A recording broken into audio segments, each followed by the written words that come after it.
अस्सलाम वालेकुम दोस्तों, जैसा आपने देखा होगा कि जो हमारे कश्मीर के अंदर जो एकेडमिक सेशन होता था वो नवंबर दिसंबर में शुरू होता था। लेकिन अब पूरी हिंदुस्तान के साथ साथ पूरी जो इंडिया के साथ साथ हमारे कश्मीर का भी जो है एकेडमिक सेशन बदल गया है। तो इसके ऊपर ऑलरेडी नोटिफिकेशन आई थी कि जो 10th 12th 11th 12th का एग्जाम जो होगा वो मार्च में होगा।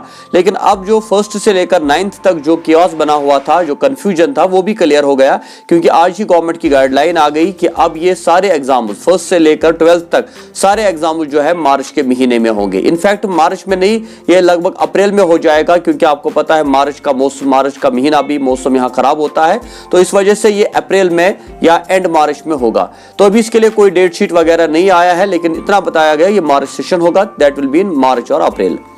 तो अब क्वेश्चन ये है कि जो हमारे बच्चे, जिन बच्चों ने एडमिशन किया था अपने क्लासेस में, जो आ गए थे अक्टूबर नवंबर लास्ट ईयर 2021 में, उनका जो है रिजल्ट आया था और वो नए क्लास में चढ़े थे।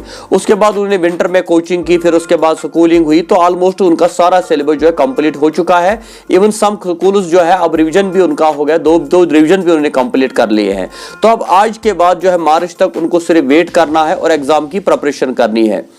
तो इसलिए अब ये टाइम जो है हमारे बच्चों का ज़ाया होगा, क्योंकि ऑलरेडी उन्होंने सारा जो पढ़ा है, प्रिपेयर है वो एग्जाम के लिए, लेकिन एग्जाम अभी नहीं होगा, एग्जाम तो मार्च अप्रैल में होगा। तो अब इन 5-6 मंथ्स में वो क्या करेंगे, इसके बारे में मैं चाहता था कि आपके साथ में कुछ बातें करूं, क्योंकि इस वीडियो को इस वक्त पेरेंट्स भी देख रहे होंगे और जो हमारे टीचर्स है वो भी देख रहे होंगे और जो हमारे बच्चे हैं वो भी देख रहे होंगे। पहली बात यह है कि ये तो होना ही था, क्योंकि अगर इस साल इसको ये चेंज नहीं करते, नेक्स्ट ईयर तो ये चेंज करना ही था। और हम इसके फेवर में थे कि एकेडमिक सेशन चेंज होना चाहिए। जिस तरह पूरे इंडिया में एडमिशन प्रोसेस जो है जुलाई अगस्त में शुरू होता है, तो इसी तरह कश्मीर में भी होना चाहिए, क्योंकि हमारे बच्चों को फिर वेट करना पड़ता है। एक साथ पूरे इंडिया का करिकुलम रहेगा, न्यू एजुकेशन पॉलिसी है, तो ये तो सही बात है। लेकिन अब इस बार पहली बार इसको इंप्लीमेंट करना है, तो थोड़ी बहुत दिक्कत इसमें आएगी। स्कूलों को भी प्रॉब्लम हो रही है, टीचर्स को भी प्रॉब्लम हो रही है, बच्चों को भी, पेरेंट्स को भी, और इवन जो पब्लिशर्स है, बुक सेलर्स है, उनको भी प्रॉब्लम हो रही है। लेकिन अब इस बार ये थोड़ा प्रॉब्लम होगा, लेकिन आगे जाके ये सब स्मूथली रन करेगा। लेकिन अब ये क्वेश्चन है कि अब ये 4-5 मंथ जो हमारे बच्चों को, विंटर वैकेशन भी आने वाली है और साथ ही प्रिपरेशन का टाइम भी, अब तो उसमें वो क्या करेंगे। देखिए, मैं बताऊंगा कि आपको ऑलराउंड डेवलपमेंट की जरूरत होती है हमारे बच्चों को। स्कूल्स में सिर्फ इतना होता है कि उनको स्टडी की जाती है, लेकिन इसके साथ साथ आप पेरेंट्स की भी रिस्पॉन्सिबिलिटी है कि इन मंथ्स में आप बच्चों के बाकी टैलेंट्स के ऊपर फोकस करें। अगर आप चाहें तो उनको लैंग्वेज का कोर्स करवा सकते हैं, आप उनको किसी अलोहा सेंटर में भेज के वहाँ पे उनका जो है कम्युनिकेशन स्किल जो है वो डेवलप वहाँ पे होगा। और साथ ही जो है आप इनको जो है जनरल बुक जो होती है ना, क्योंकि हमारे बच्चे जो है लैग करते हैं, जनरल नॉलेज जो होता है, करंट अफेयर्स की बुक जो होती है, ये नॉलेज उनको नहीं मिलता। तो आप उनको ये किताबें जनरल नॉलेज के ऊपर, करंट अफेयर्स के ऊपर, हिस्ट्री के ऊपर, साइंस के ऊपर, जो नए नए इन्वेंशन होते हैं, इन अकॉर्डिंग टू क्लास, जैसे क्लास उनका होगा, उनको ये किताबें दे और उनको गाइड करें और उनको पढ़ाएं। और YouTube के ऊपर बहुत सारे इंटरेस्टिंग वीडियोस होते हैं, इंटरेस्टिंग लेक्चर्स होते हैं या कोर्सेज होते हैं, तो वो उनको आप करवा सकते हैं।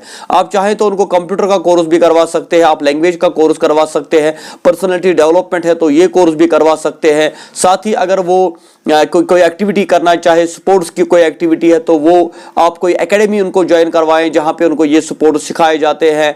कुछ बच्चों को म्यूजिक सीखने का शौक होता है, तो वो इस टाइम का यूटिलाइज कर सकते हैं। या कुछ बच्चे ऐसे जिनमें आर्टिस्ट बनने का शौक होता है, तो आर्ट जो पेंटिंग होती है, ये चीज आपको उनको सिखा सकते हैं। लेकिन अभी आपको पता है कि हमारे कश्मीर में इस लिहाज से हम काफी पीछे हैं।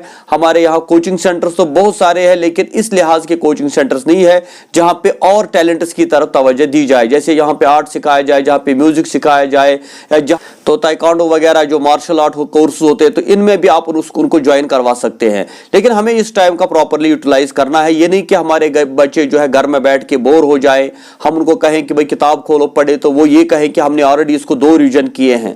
बल्कि हमें इन 2-3 मंथ को प्रॉपर्ली यूटिलाइज करना है। इसमें हमारे पेरेंट्स, टीचर्स का बड़ा इंपॉर्टेंट रोल है। और साथ ही जो हमारे कोचिंग सेंटर्स है, तो उनको भी ऐसे कुछ कोर्स, क्रैश कोर्स जो है ना, मतलब 70 डेज, 30 डेज, 20 डेज कुछ कोर्स लॉन्च करने चाहिए, जिसमें वो पर्टिकुलर कोई जो एकेडमिक है इससे हट के उनको कोई चीज सिखाएं, ताकि एकेडमिक के साथ साथ हमारे बच्चों के अंदर अलग किस्म के टैलेंट भी जो है पैदा हो जाए। जैसे कोई स्पीकर राइटिंग का किसी को शौक होता है या स्पीकिंग कोर्सेज आप करवा सकते हैं, राइटिंग कोर्सेज करवा, ग्रामर कोर्सेज करवा सकते हैं, या कोई और लैंग्वेज आप सीखना चाहे तो उसका कोर्स करवा सकते हैं। लेकिन इस टाइम का हमें थोड़ा ख्याल रखना है कि इसका हमें इस्तेमाल करना है, ताकि मार्च में जब एग्जाम के लिए बच्चे खड़े हो जाए तो उस वक्त वो सिर्फ एग्जाम की तैयारी न बल्कि कोई और चीज भी उन्होंने सीखी हो। तो इसलिए हमारे जितने भी पेरेंट्स हैं, हालांकि इंशाल्लाह माशाल्लाह हमारे आजकल के पेरेंट्स सारे पढ़े लिखे होते हैं, तो वो खुद अपने बच्चों को गाइड कर सकते हैं। ये नहीं कि उनके हाथ में मोबाइल थमा दिया और अपने काम से काम, बल्कि हमें इन 4 मंथ्स को प्रॉपरली यूटिलाइज करना है। तो आगे एक और लेक्चर हमारा आने वाला है जिसमें हम आपको बताएंगे कि इन 4 मंथ्स में आप किस क्लास के बच्चों को कौन सा कोर्स करवा सकते हैं, चाहे घर बैठे, चाहे ऑनलाइन, चाहे किसी कोचिंग सेंटर के अंदर।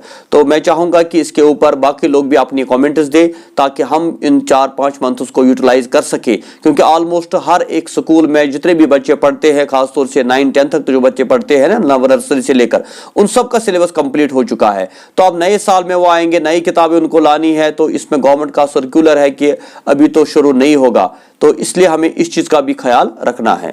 Thank you very much. खुदा हाफिज।